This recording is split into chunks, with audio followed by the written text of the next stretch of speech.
नमस्कार व्यूअर्स, मैं हूं अमीश देवगन और आप देख रहे हैं देश का सबसे लोकप्रिय कार्यक्रम आर पार।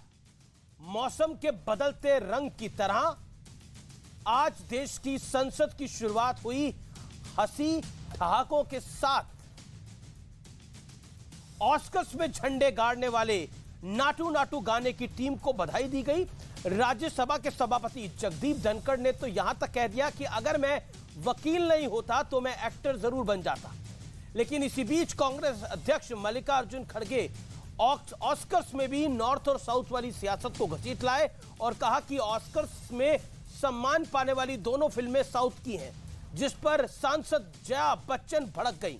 लेकिन इसके बाद एक बार फिर से संसद कल वाले रंग में लौट आई और दोनों सदनों में राहुल गांधी की माफी को लेकर बवाल हुआ और माफी मांगो का नारा गूंजने लगा।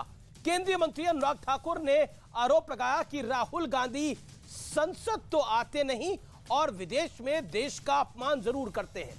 असम के सीएम हिमंता बिस्वा शर्मा ने कहा कि राहुल गांधी देश में तो भारत जोड़ो यात्रा निकालते हैं, लेकिन विदेश में भारत को तोड़ने का बड़ा एजेंडा चलाते हैं। लेकिन बड़ा सवाल यह है कि जिस संसद में बैठकर राहुल गांधी लॉ मेकर कहे जाते हैं, उसे कोसकर क्या राहुल गांधी ने ठीक किया है? आज इसी पर होगी देश की सबसे बड़ी बहस। बयान विदेशी, संग्राम देसी। आज का आर पार इसी मुद्दे पर।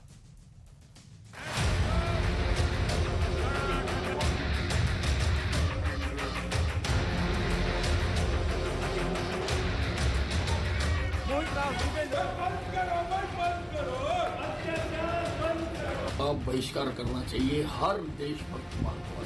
अगर मैं वकील नहीं बनता। आज संसद की शुरुआत काफी हंसी खुशी वाले माहौल से।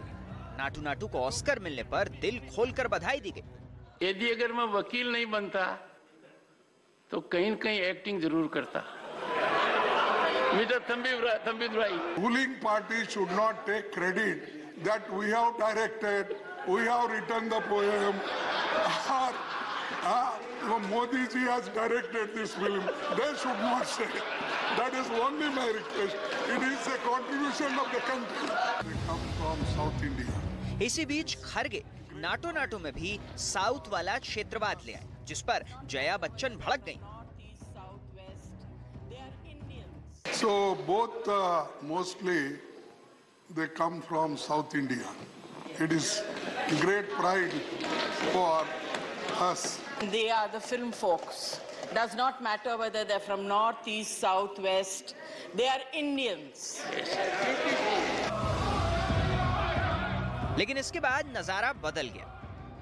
देश के लिए बहुत दुर्भाग्यपूर्ण स्थिति है और उन्होंने माफी मांगनी चाहिए सदन के अंदर आके। कश्मीर पर जो राहुल गांधी ने सवाल उठाया था, उसका भी करारा जवाब बीजेपी ने दिया। मोदी जी की सरकार आने के बाद तो आप पत्थरबाजी की बजाय बर्फ के गोले चलाने का काम और खेलने का काम, खिलाने का काम कर रहे थे। कर्नाटक में आते हैं, भारत जोड़ो यात्रा करता है और लंदन में भारत को तोड़ने के लिए वो बात करता है। राहुल ने मुस्लिम ब्रदरहुड से आरएसएस की तुलना की थी। आज संघ ने भी इस पर पलटवार किया। वो अपने पॉलिटिकल एजेंडा से चलते हैं। कांग्रेस के उनके पूर्वजों ने भी संघ के ऊपर बहुत सारे ऐसे किया। He should express more responsibly and see the reality. लेकिन बड़ा सवाल है कि क्या माफी मांगकर राहुल गांधी संसद का गतिरोध तोड़ेंगे? आज इसी पर होगी देश की सबसे बड़ी बहस। बयान विदेशी, संग्राम देसी। तो विदेश में दिया गया एक बयान बवाल मचा रहा है और राहुल गांधी के माफी मांगेंगे। लेकिन आर पार के सुप्रसिद्ध विश्लेषण का वक्त है। आइए मैं आपको एक एक करके बताता हूं कि लोकतंत्र के मंदिर में राहुल की श्रद्धा का विश्लेषण क्या है। 17वीं लोकसभा, जहां पर राहुल गांधी अमेठी से चुनाव हारे और वायनाड से सांसद बने। संसद में हाजिरी राहुल गांधी की 52%, राष्ट्रीय औसत यानी नेशनल एवरेज है बाकी सांसदों की 79%, तो यहां पर कम। और जिस राज्य केरल से वो आते हैं, वहां की एवरेज अटेंडेंस औसत है, एवरेज है करीब करीब 84%। आप खुद देखिए कि राहुल गांधी यहां पर सबसे कम है। डिबेट में हिस्से की मैं बात कर लेता हूं। तो राष्ट्रीय औसत नेशनल एवरेज 41%, केरल की एवरेज जो जिस राज्य से वो सांसद है उसकी 68% और राहुल गांधी का नंबर सिंगल डिजिट में है 6%। संसद में सवाल पर आ जाते हैं तो राहुल गांधी ने कितने सवाल पूछे?